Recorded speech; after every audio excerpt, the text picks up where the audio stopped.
Hi everyone, this is Sarita B. Welcome back to my channel. If you're new here, welcome. I am so glad to have you. I have decided to start a new series called Hidden in Plain Sight with Sarita B and Harriet McKlantz. Now, this episode is going to be really great, really fun, really insightful. It is an introduction to my dear friend and, dare I say, mentor, Harriet McKlantz. So we'll go over some interesting topics in the coming episodes and really what it means, what our series is going to be about, why we've decided to name it Hidden in Plain Sight.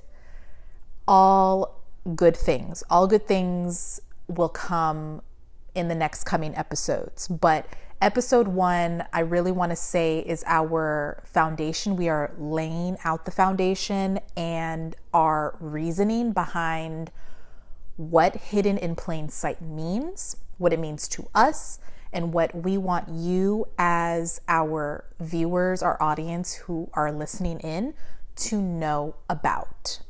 So it is still very fresh, very new. There are lots of questions floating in my mind that I think will reveal itself, like the answers will reveal itself when it's time. So no more delaying. I've been thinking about delaying publishing this episode for quite some time, but no more time wasted.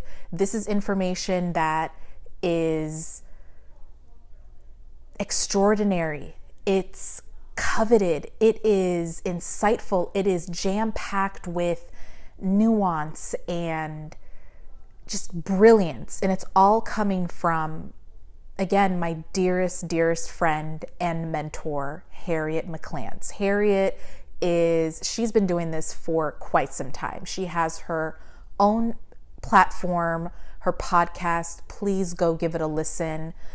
She talks about a lot of amazing things that really help empower women and young women with everything. Honestly, she touches on so many topics. I can't even name all the things because it's just incredible, the things that come to her mind, her brilliant, extraordinary mind, and then that she just talks about. But she is an entrepreneur. She is a podcaster. She has her own business. Please go give her a shout out, a listen. It is Her North on Spotify. That's where you can find her podcast. That is HER, Her North, NORTH, with Harriet McKlantz. So without further ado, I'm going to just dive right into our first episode titled Hidden in Plain Sight. Enjoy.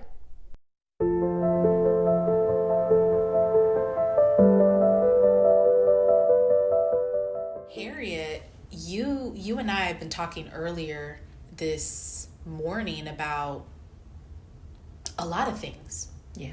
Primarily, before we get into what I want us to dive deep into, is the name Hidden in Plain Sight. And I think in our earlier recording, we talked a little bit about it, like what that name means. Mm-hmm. Okay?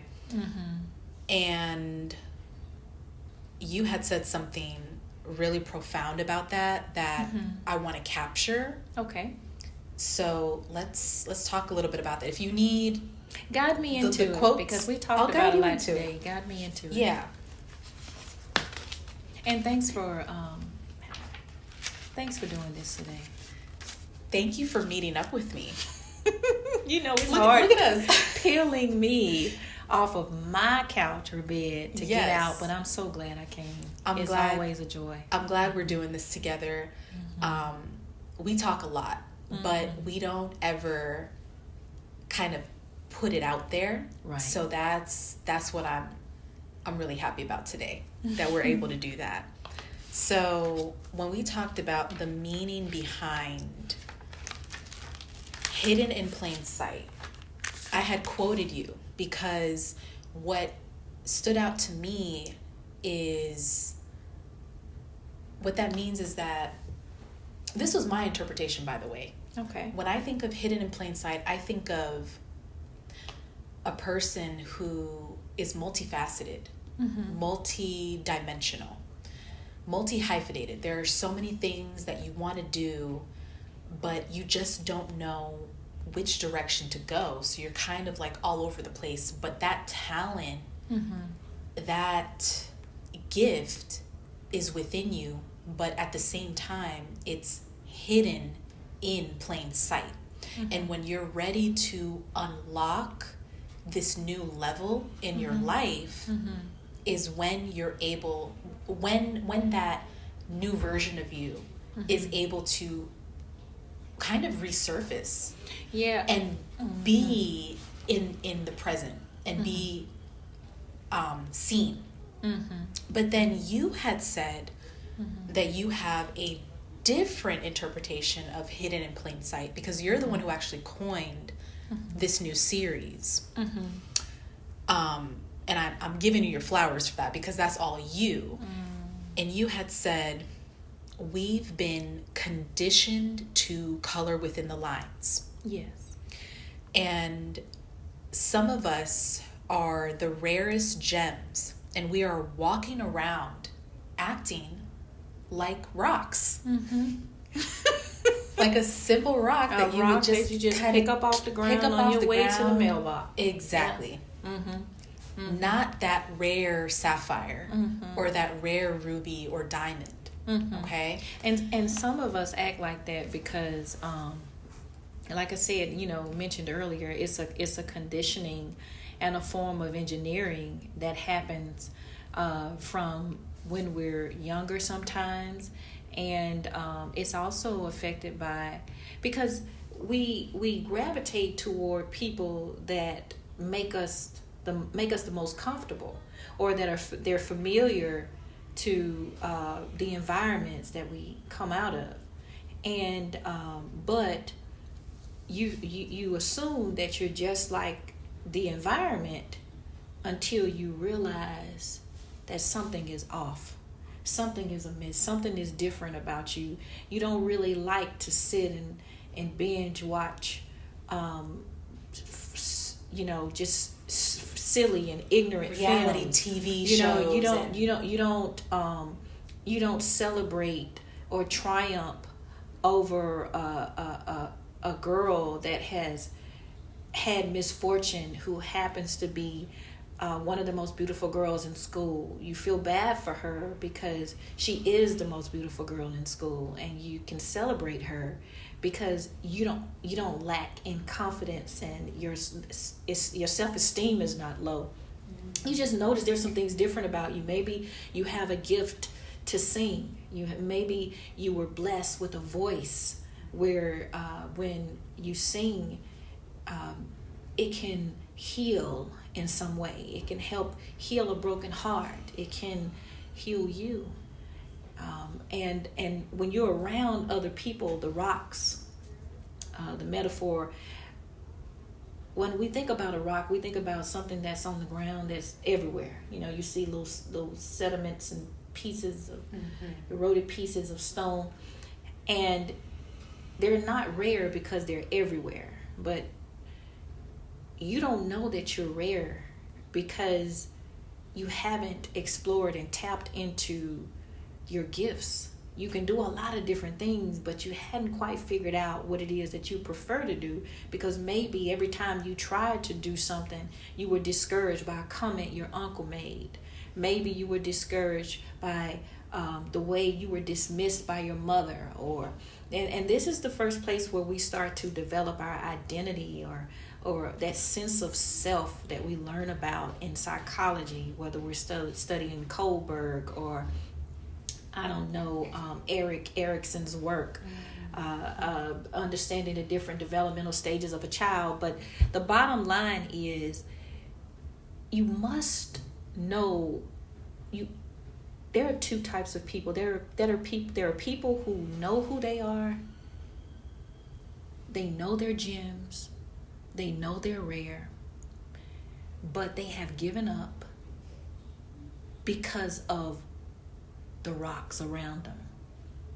It's too much work for them to try to come up for air and to go in the opposite direction, or to be out to show up as the gem, because they don't know how to escape the environment of rocks that they're in. They don't know how to get away from the noise of those that are around them. That's why I say that you can never allow the noise of other people to be louder than the noise that's within you. Oh, that was so powerful. I had to dig, I always knew that I did not like sterile rooms. I always knew that I liked pearls, dusting powder, and it's not just the scent of the perfumed powder, but it's the way it makes me feel when I'm holding that soft, fluffy sponge with the soft satin ribbon on top of it. It makes me feel beautiful. It's that voice that you were just talking about, that loud voice within you that is louder than the noise around the voices me, around you that are telling you, why do you, that's too frilly, that's why are too, you doing you're why, doing why too do you, much. what you're doing. Oh my gosh, this is the worst. This is the worst one here when you start listening to the peanut gallery, the peanut gallery. You're doing the most. You're doing too much. And when you hear that, you know that those are the rocks crying out, honey. And it doesn't matter how loud the rocks are. You just have to make sure that their voices are not louder than yours. Because when their voice is, that's when you remain at that state you're with everybody else. You're just a rock. Complacent, you're stagnant. You're drinking from the fountain that the rocks drink from. You're using, I don't know if you're using any dusting powder at all, and I don't know. Are you using a washcloth? I don't know if you seriously, and I want to say that luxury isn't just a product. It's a lifestyle that comes from a mindset.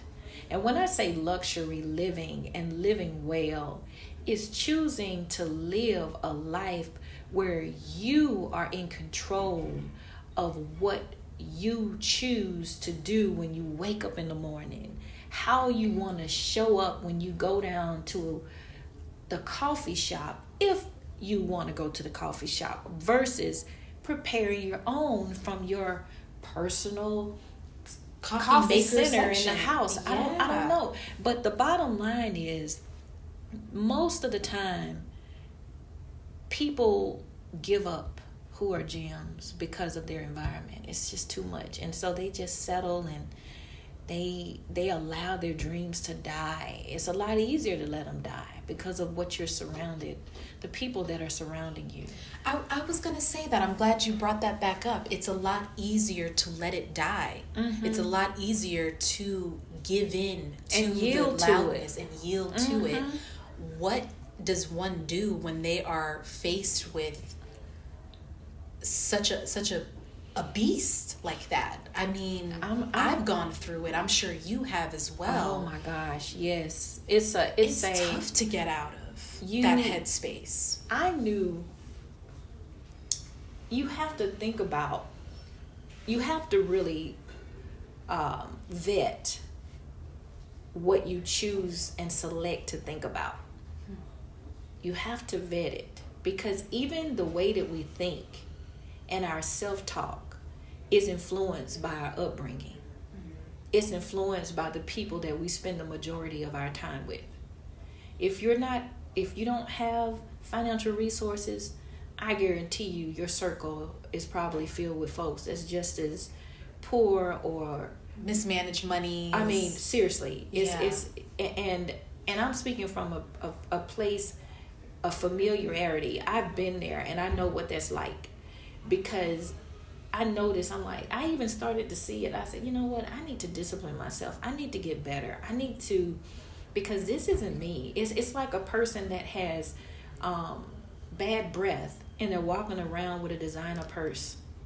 It's a person that has the priorities are several mixed up. cavities, and they have to use a magnifying glass to read the newspaper, and yet they're driving a Ferrari or whatever. I'm just saying, whatever it is that people drive.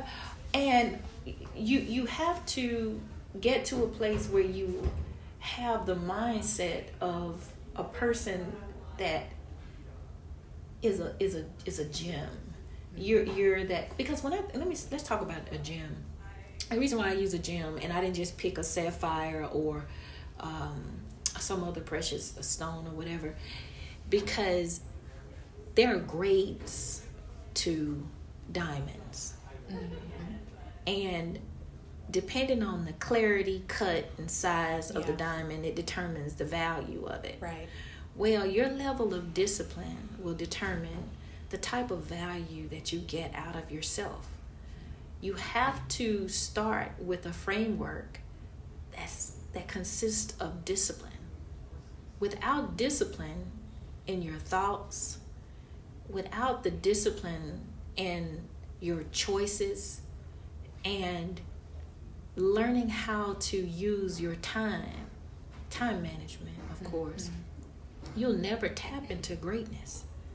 Because Whitney Houston, who I am a super fan, and I will be a super fan of hers till the day I die, she is the voice. She is. Whatever you want to put behind it, that equates to greatness. She is the voice. She was the voice, and she was the greatest voice that in this time many of us will be able to witness and hear. She was the best. But without practicing with her vocal coach and warming up her vocal cords and going to her rehearsals and pushing herself and showing up and going to sleep and eating healthy and taking care of her health and all these different things, discipline is important, because it doesn't matter if you are a gem. Without discipline, you will remain amongst the rocks, and you will slowly erode, because the longer you hang around people that don't want anything out of life, that don't have any discipline, that are just vibrational people, that are just okay with getting by, and their language is getting by language, and the things that they do is just, if you had something else to do, you definitely wouldn't engage. But you've gotten to a place where you just don't have anything left, so you just settle for whatever. So you end up settling for being a rock when you really are a gem. And there are those who know that they're a gem, and they hide. They hide because there's a history, there's a memory of things that have happened to them. Everybody is not emotionally healthy enough to be in the life of a gem. Say that again. Everybody is not emotionally healthy enough to be in the life of a gem. Yep. Whether you're a diamond, whether you're a ruby, whatever. They're just not. And if you don't know that, you will walk around here and beat yourself up because of something a rock told you. Well, that's it then. That just clicked for me, because what it comes down to it is the emotional healthiness of it. Because there are people who, like you just said, I don't mean to repeat and repeat and repeat, but you've said it with me. There's like this level of brilliance between us, a level of brilliance, emotional intelligence, and just IQ level. And EQ, IQ, EQ, all the Qs. You got the IQ, but the EQ is one of the first. I mean, that is huge with. But it's like, if you've been so traumatized, and if anyone who's listening to this can resonate and relate to this, if you've been so traumatized, you're going to be blinded from seeing your brilliance and hearing your voice and hearing your own voice, because it'll be so faint, so quiet. It's on its last. It's a whisper. It's a whisper. And you're wondering, and you start suffering. The more you listen to these rocks cry out, it's like listening to this person with claws scratching a blackboard, and you can't get out. You just have to listen to it, because mentally and emotionally you've subscribed to it and you've bought in. And you show up for these people for whatever reason. Maybe it's because of who they are. Maybe it's your mom. Maybe it's your dad. Maybe it's your job. I don't know. But you show up for them, and you show up for more. You don't cut them off. You don't block them from your social media. You need a reason. You feel bad. You want to be nice, and they rely on you being nice for them to finish you off. Make you just like them, so that you can hang out amongst the rocks. Because if you get out, that would mean that you're mirroring to them that they could have possibly done the same thing, but they were lacking something. And that's a lot for people to accept, especially when you're a rock. It's a hard pill to swallow. It's a hard pill to swallow, to know that you could have done more with yourself, because we all have some type of brilliance within us. Granted, some people have a little bit more than others. It's just the way it is. I mean, you have singers, and there's the voice. I don't make the rules. Right. You've got dancers, and then you have dancers. There's exceptional, the dancer. I can't think of the one who's going to lead. I don't know about the swan dance. Swan Lake. Swan Isn't that Lake. like the Swan Lake Ballet or something like that takes place in or London the somewhere? So we don't know much about dance, but I don't see about ballet. Dance, but I do know that there is some. But there's a lead, and then the rest are followers. No feds. You got singers, you got the backup singers, and then you have the voice. And it takes all people in this world, but I'm talking primarily to those of you who are discouraged, and you're trying to figure out, why are you attacked and targeted all the time? It's because you're amongst rocks. It's because you're waiting for somebody to see you and tell you that you're a gem. I see you. You are a gem. Well, guess what? They're not going to see you. And they're not going to tell you, even if they do get a glimpse of who you really are, because they're not ready to look in the mirror. You've got to decide whether or not you want to listen to your voice or theirs. Period. We done? We're done, y'all. We're gonna end it at that, and tune in for the next episode, where we'll talk about displaying masks and how important it is to hide yourself. Oh, I'm gonna like that one. Hide your true identity and use discernment. Oh, yes. All right. Until next time. Ciao.